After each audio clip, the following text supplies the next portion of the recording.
Ohm's law in Laplace domain and term of impedance.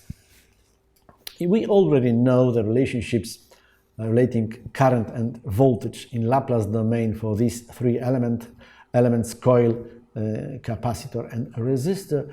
They are repeated here, and now we assume that our initial condition is 0. Then we have these relationships simply without sources. This equivalent circuit is no source here, so it doesn't matter, and it is open circuit here. So our element is simply coil or capacitor. Coil is 1 over SC capacitor. Sorry, coil is, this is capacitor, yes, this is capacitor. At the left we have capacitor.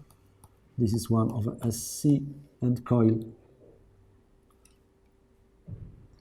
is SL.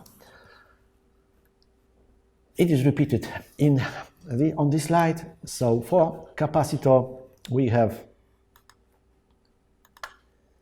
impedance 1 over SC, SL for impedance. Obviously we may introduce a term of admittance which is 1 over impedance, and we have SC and 1 over SL. We will be using these terms later on, and now it is repeated for admittance, and now the general two-terminal circuit built of resistors, coils and capacitors.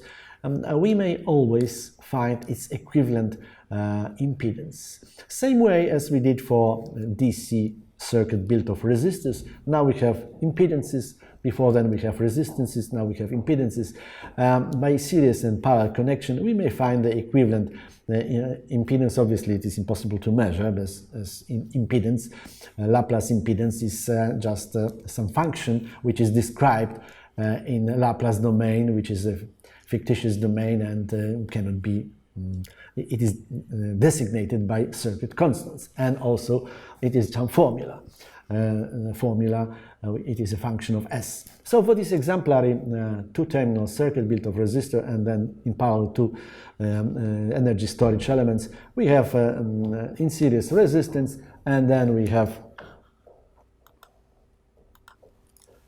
these two elements connected in parallel. Well, after reordering, we obtain, and nothing else can be done with this impedance. This impedance obviously cannot be measured, can be used in circuit analysis. This impedance can be used. For example, if we know the input voltage, we may calculate a current that flows through this circuit in Laplace domain. Okay, it will be used, these terms, they will be used later on when discussing responses of RLC circuit and then RLC circuit. And for now on, that's all.